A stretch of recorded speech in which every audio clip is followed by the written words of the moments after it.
je fais cette petite vidéo FAQ comme je l'avais annoncé. Donc, j'ai une petite assistante avec moi qui va me poser les questions. Bonjour. C'est Luna Lune, évidemment. Donc, c'est parti. Question numéro 1.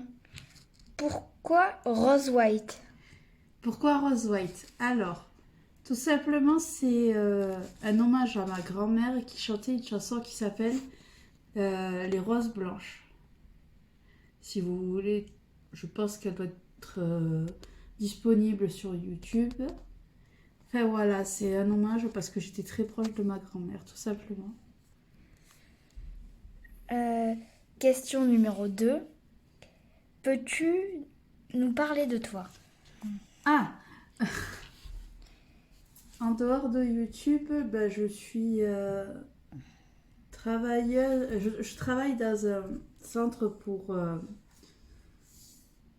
personnes, pour travailleurs handicapés, parce que je suis moi-même handicapée, donc. Et vu que je n'ai pas assez d'abonnés pour être rémunérée par YouTube, bah, pour l'instant, je suis obligée de faire ça.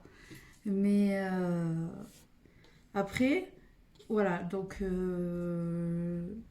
oui, j'ai un handicap dit invisible dans le sens où ça ne se voit pas, mais j'ai quand même certaines difficultés, il faut le reconnaître.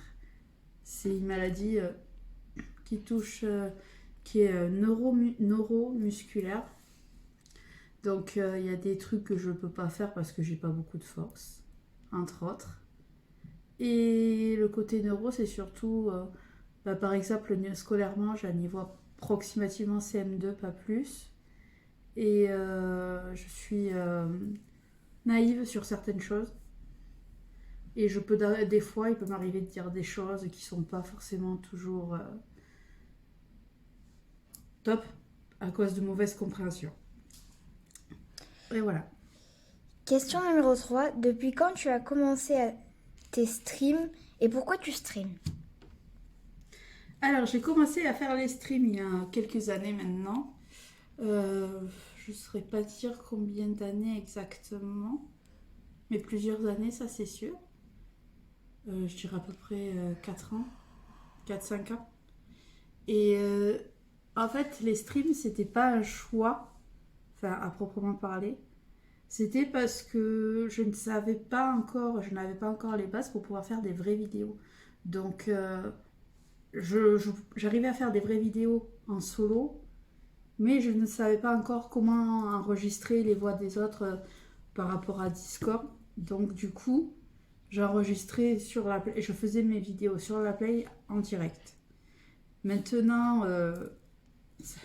là vous allez le voir sur les prochaines vidéos, mais maintenant en fait, je fais les vidéos seront tournées et plus en direct via la Play. Je garde quand même ma Play pour moi, pour mes propres plaisirs. Mais sinon, toutes les vidéos seront tournées sur l'ordinateur. Et sauf celle comme là, qui est tournée sur le téléphone, c'est à titre exceptionnel. Ce sera sur téléphone, mais par contre, oui, la chaîne de vlog, ce sera toujours sur le téléphone. D'ailleurs, si vous êtes sur la chaîne principale, n'hésitez pas et n'oubliez pas de vous abonner aussi à la chaîne secondaire Rose White Vlog Co. Voilà. Question numéro 4. Quels sont les projets à venir pour ta chaîne? Alors, je vais prendre la question dans les deux, puisque cette vidéo sera postée sur les deux. Alors, côté chaîne principale, ça va rester une chaîne principalement gaming. Je laisse les précédents vlogs qui ont été faits avant ma seconde chaîne, avant que je fasse la seconde chaîne, parce que j'ai pas pu les récupérer. Mais sinon, ça va devenir une chaîne principalement axée que sur le gaming. Et ça sera toujours voilà comme ça. Et puis la chaîne secondaire, ce sera toujours, comme son nom l'indique, des vlogs avec des et autres trucs du genre qui n'ont rien à voir avec le gaming, quoi. Quels sont les projets à venir pour tes streams? Alors les streams, ça va devenir bah, du coup exceptionnel. Ce sera comment dire ça? Ce sera quand pour des événements comme par exemple quand il y a sur Fortnite les changements de saison ou ou à Halloween par exemple, éventuellement, mais ça c'est pas sûr. Enfin, ce sera exceptionnel maintenant. Comme tu l'avais fait pour le Nouvel An, par exemple. C'est ça. Question numéro 6. Quels sont les jeux que tu comptes diffuser en 2023? Alors, déjà, il y a les jeux qui sont déjà, ça vont continuer. Je vais faire un peu plus de... Je vais essayer de varier un peu plus parce que je me rends compte que Fortnite, ça commence à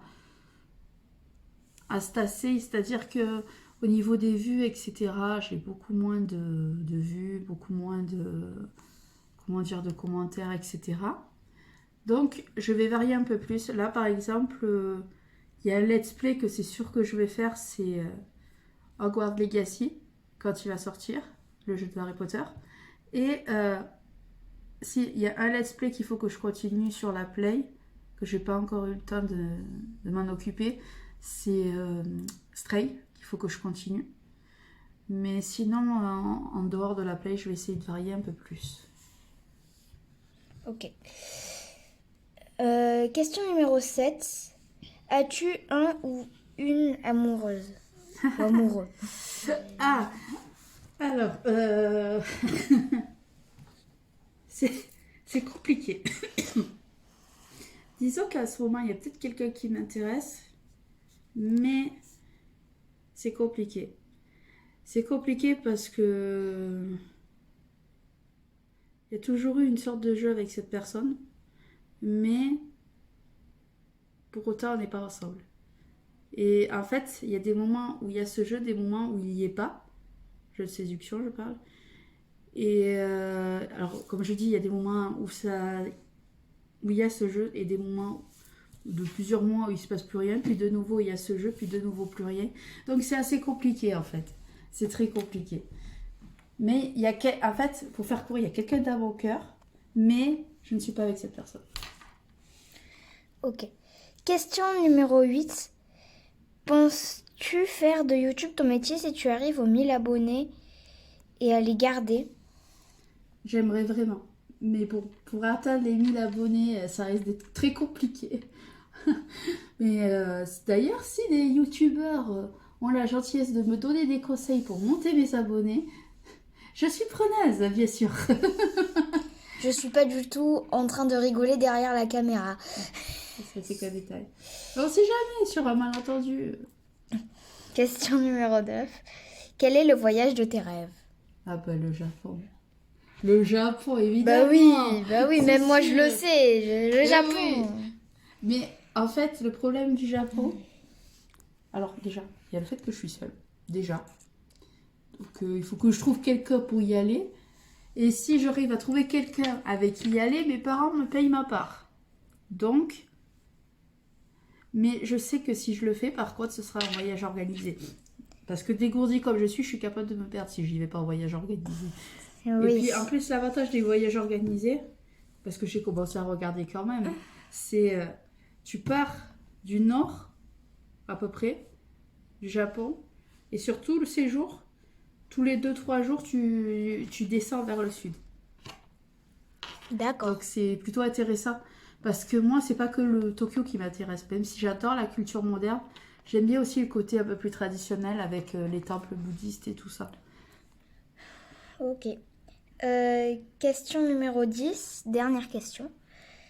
Lors d'une vidéo, tu préfères, il y a quelques années, tu avais choisi le Pax plutôt que le mariage.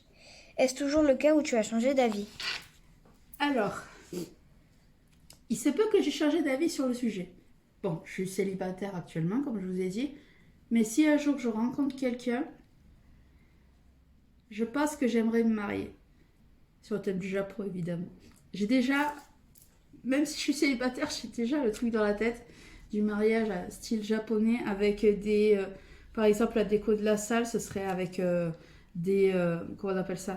Des orchidées sur la table. Les lampes, il y aurait des lampions boules là, en papier. Le menu, ce serait sans doute, parce que tout le monde n'aime pas forcément la cuisine japonaise, donc je prévoirais quand même quelques bricoles qui sont comme du steak frites ou des trucs comme ça, pour ceux qui n'aiment pas. Mais il y aurait des sushis, des yakitori, enfin, des trucs japonais, quoi. Ça, c'est clair net. Et je pense que... Et j'hésite par contre, moi, ma tenue de mariage, j'hésiterais entre une tenue traditionnelle de mariage japonais, qui est quand même assez imposante, mais donc j'ai un peu peur d'avoir chaud, ou une tenue de Sweet Lolita, blanche ou rose écru, super jolie. Et puis voilà quoi. Le Japon, qu'est-ce que je veux... J'ai le Japon dans les veines depuis que je suis petite, c'est comme ça. C'est toujours un pays qui m'a toujours passionné, donc forcément si je me marie, ça sera sur le Japon. Bah Voilà quoi.